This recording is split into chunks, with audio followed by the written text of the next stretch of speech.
नमस्कार दोस्तों, 26 दिसंबर 2020 के एमपी करंट अफेयर्स में आपका बहुत बहुत स्वागत करते हैं, जो मध्य प्रदेश की प्रतियोगी परीक्षाओं के लिए महत्वपूर्ण है। आइए शुरू करते हैं। अभी हाल ही में मुंबई में आयोजित BIAI senior national selling championship 2020 में मध्य प्रदेश के खिलाड़ी बेटियों ने कुल कितने पदक दिलाए हैं?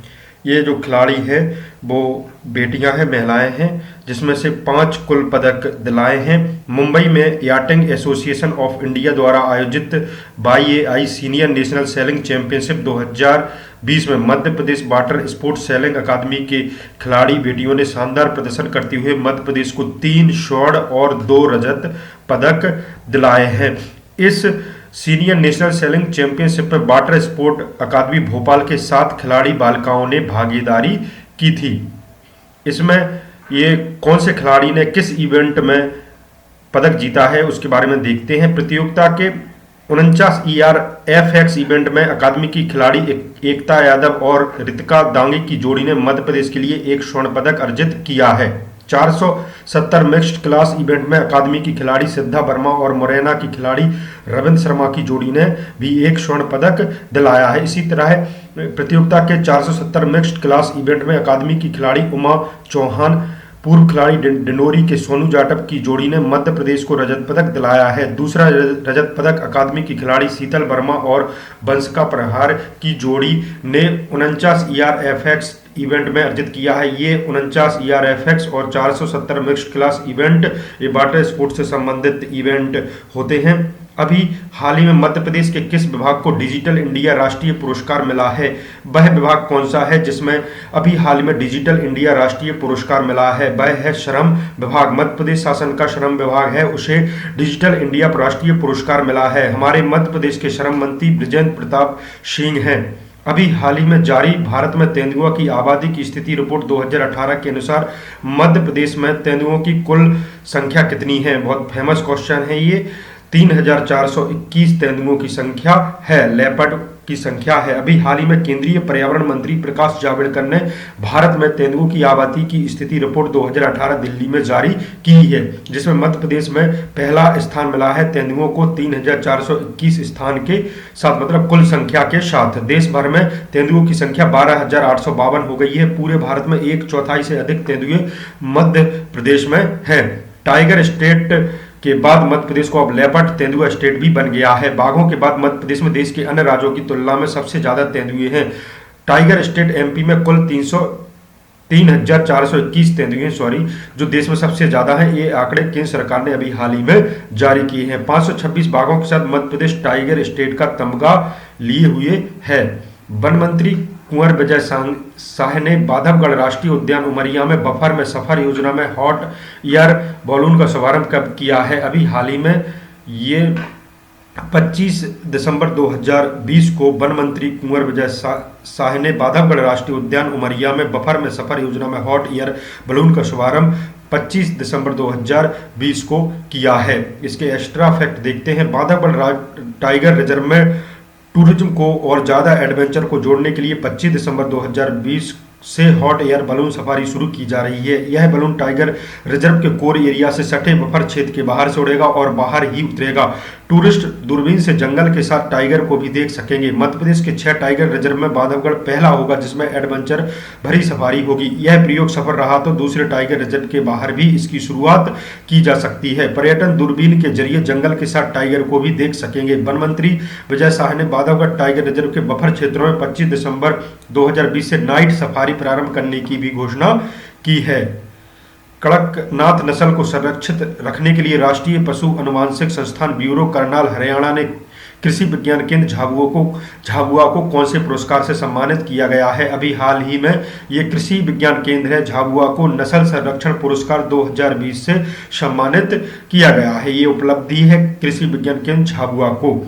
ये राष्ट्रीय किसान दिवस के अवसर पर 25 दिसंबर 2020 को यह पुरस्कार ऑनलाइन के माध्यम से मुख्य अतिथि ADG डॉक्टर BK सक्सेना ये नई दिल्ली द्वारा किया गया है। भारतीय कृषि विज्ञान केंद्र द्वारा झाबुआ जिले के मुर्गा मुर्गी की प्रसिद्ध नस्ल कड़कनाथ जो कि विलुप्त होने की कगार पर थी, इसका संरक्षण वर्ष 2010-11 में AIP परियोजना के अंतर्गत शुरू किया गया है। इसके तहत कड़कनाथ नस्ल संरक्षण के लिए मुर्गी पालन की इकाई और हैचरी की शुरुआत की गई है, जिससे झाबुआ जिले की कड़कनाथ को राष्ट्रीय पहचान प्राप्त हो सकी है। ये झाबुआ संबंधित फैक्ट हैं, हम उन्हें देखते हैं। झाबुआ जिले की सीमा गुजरात राज्य से लगती है। झाबुआ जिले की जनसंख्या ये 10,25,048 व्यक्ति हैं। झाबुआ का लिंग अनुपात की बात करें 990 है। झाबुआ की साक्षरता 43.3% है। जनसंख्या घनत्व 285 व्यक्ति प्रति वर्ग किलोमीटर है। झाबुआ जिले का क्षेत्रफल 6,778 वर्ग किलोमीटर है। झाबुआ में सर्वाधिक अनुसूचित जनजाति वाला जिला है। झाबुआ में भील जनजाति पाई जाती है। झाबुआ में मेघनगर औद्योगिक केंद्र है। झाबुआ में आदिवासी शोध संचार केंद्र है। झाबुआ में भगोरिया हाट का मेला भरता है। झाबुआ में मक्का का उत्पादन होता है। झाबुआ में रेल रिपेयर फैक्ट्री प्रस्तावित की गई है।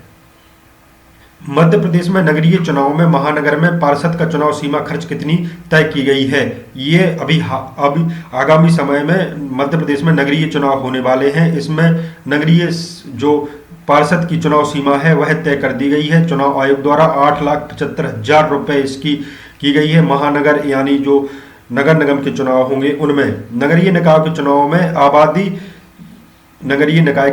चुनाव में आबादी के हिसाब से खर्च की अलग अलग सीमा तय की गई है। महानगर पार्षद कैंडिडेट 8,75,000 रुपये खर्च कर सकेंगे, जबकि नगर पंचायत चुनाव में खर्च की लिमिट 75,000 रुपये तक की गई है। मध्य प्रदेश में आगामी नगरीय चुनाव 1 जनवरी 2020 की वोटर लिस्ट से होंगे। इसमें 1,51,89,400 वोटर्स के नाम हैं। मध्य प्रदेश के कुल 470 नगरीय, अब ध्यान दीजिए, मध्य प्रदेश में कुल ये 470 नगरीय निकाय हो गई हैं। पहले अभी हाल ही में मध्य प्रदेश सरकार ने नगर पंचायत बनाई है, तो कुल मिला के 407 हो गई हैं। 407 नगरीय निकायों में से 344 निकायों में चुनाव होगा, जिसमें से 16 नगर निगम होंगे, जिसमें से 75 नगर पालिका, 253 नगर परिषद शामिल होंगी। चुनाव आयोग के मुताबिक चुनाव में पहली बार ऑफलाइन के अलावा ऑनलाइन नॉमिनेशन फॉर्म जमा करने की भी सुविधा दी गई है। MP ऑनलाइन पर नॉमिनेशन किया जा सकेगा। फॉर्म जमा करने की फीस 40 रुपये तय की गई है। कोरोना संक्रमण के चलते पोलिंग बूथ पर वोटर की मैक्सिमम लिमिट यानी अधिकतम लिमिट 1,000 तय की गई है प्रति मतदान केंद्र। इस वजह से प्रदेश में 2,387 पोलिंग बूथ बढ़ गए हैं। बात करेंगे हम MP करंट अफेयर्स के अंतर्गत फैक्ट की। देश में सबसे ज्यादा मध्य प्रदेश में मनरेगा मजदूर सबसे अधिक हैं। राजस्थान दूसरे नंबर पर है। अभी हाल ही में मध्य प्रदेश में एक दिन में 19,42,765 मजदूरों को ये लाभ मिला है, काम मिला है। मध्य प्रदेश कैडर के 1994 के IPS अधिकारी एवं ADG अनंत कुमार सिंह अब प्रतिनियुक्ति पर चले गए हैं। उन्हें इंडियन ऑयल कॉरपोरेशन के चीफ विजिलेंस ऑफिसर का दायित्व दिया गया है। प्रोफेसर RD भारद्वाज कुलपति हैं अटल बिहारी वाजपेयी हिंदी विश्वविद्यालय के। मध्य प्रदेश की कृषि उपज मंडियों को हाईटेक बनाया जा रहा है। पहले चरण में 30 कृषि उपज मंडियों को आधुनिक तकनीकी व सुविधायुक्त बनाया जाएगा। मुख्यमंत्री शिवराज सिंह चौहान ने 25 दिसंबर 2020 को भोपाल के शौर्य स्मारक चौराहे के पास देश के पूर्व प्रधानमंत्री भारत रत्न स्वर्गीय अटल बिहारी वाजपेयी की जयंती के अवसर पर उनकी विशाल प्रतिमा का अनावरण किया। स्वर्गीय अटल जी की यह प्रतिमा 12 फीट ऊंची, 1,700 किलो वजनी है, 1,700 किलो वजनी है। मध्य प्रदेश में 25 दिसंबर 2020 से CM हेल्पलाइन शिकायतों के निराकरण के साथ ही सेवाओं के प्रदाय का भी काम करेगी। CM हेल्पलाइन नंबर 181 डायल करके अपना आधार नंबर बताने पर आय प्रमाण पत्र, जाति प्रमाण पत्र आदि सुविधाएं आपके मोबाइल पर व्हाट्सएप के माध्यम से भेज दिया जाएगा। इंपॉर्टेंट फैक्ट है ये जो फैक्ट होते हैं वो भी एक क्वेश्चन के रूप में होते हैं और लगभग इसमें फैक्ट शामिल रहता है, तो ये ध्यान रखा करें कि अब जो 181 पर CM हेल्पलाइन में शिकायत की जाती है, अब वहाँ पे आधार नंबर बता के आय प्रमाण पत्र या जाति प्रमाण पत्र आदि आपके व्हाट्सएप के माध्यम से भेज दिया जाएगा। डालमिया सीमेंट भारत लिमिटेड सतना जिले के रामपुर बघेलान व अमरपाटन में 3,003 करोड़ रुपए से सीमेंट उत्पादन के लिए इंटीग्रेटेड प्रोजेक्ट में निवेश करना चाहता है। नामांतरण की सूचना एसएमएस द्वारा मिलेगी। तहसील को इसकी सूचना मिलेगी, तहसीलदार को इसकी सूचना मिलेगी। 1 अप्रैल 2021 से यह व्यवस्था लागू की जाएगी। जमीन का डायवर्सन पोर्टल पर जाकर जमा करवाया जा सकता है। इसमें क्या होगा, जैसे ही आप इसमें रजिस्ट्री करेंगे, ये रजिस्ट्री किसी भी प्लॉट की रजिस्ट्री करेंगे तो इसकी सूचना तहसीलदार को मिल जाएगी एसएमएस से, फिर वह नामांतरण की कार्यवाही कर देगा। यानी आपको नामांतरण की कार्यवाही के लिए मध्य प्रदेश में अब भटकना नहीं पड़ेगा। हम बात करेंगे कुछ इंपोर्टेंट टॉपिक की। प्रस्तावित वृक्षारोपण प्रोत्साहन अधिनियम 2020 की बात करें। प्रस्तावित वृक्षारोपण प्रोत्साहन अधिनियम 2020 के अंतर्गत किसानों एवं अन्य को उनके खेतों, निजी भूमियों पर लगाए गए नए वृक्षों को बिना अनुमति काटने की छूट होगी तथा वे अपनी भूमियों पर सभी प्रजाति के वृक्ष लगा सकेंगे। वृक्षों से प्राप्त काष्ठ के परिवहन के यानी लकड़ी के परिवहन के लिए कुछ मामलों को छोड़कर टीपी से छूट दी जाएगी। वर्तमान में पेड़ काटने की अनुमति लेने के लिए 7 कानून हैं, जिनके चलते पेड़ काटने की अनुमति में किसानों को आदि बहुत दिक्कत का सामना करना पड़ता है। पेड़ काटने की अनुमति तहसीलदार द्वारा वन विभाग की अनुशंसा पर दी जाती है। वहीं इमारती लकड़ी की टीपी वन विभाग द्वारा दी जाती है। ध्यान दीजिए, इमारती जो लकड़ी होती है वो टीपी यानी ट्रांसपोर्ट परमिट वन विभाग द्वारा जारी किया जाता है। किसानों द्वारा अपने खेतों पर काष्ठ उत्पादन के लिए पेड़ लगाने, पेड़ काटने व परिवहन की सुविधा देने से किसानों को लाभ होगा व स्वरोजगार में वृद्धि होगी। काष्ठ उद्योग को बढ़ावा मिलेगा। काष्ठ उत्पादन बढ़ने से वनों में काष्ठ चोरी का दबाव भी कम होगा। दोस्तों, एमपी मेंस में ये इस प्रकार के आप अपने हिसाब से भी ये वृक्षारोपण से संबंधित है तो कुछ फैक्ट होते हैं जो अपने हिसाब से भी करने होते हैं और उससे संबंधित होते हैं, ऐसा लगे एग्जामिनर को, और उसी से तो आपको एग्जाम में नंबर लेने की चांसेस बहुत बढ़ जाते हैं।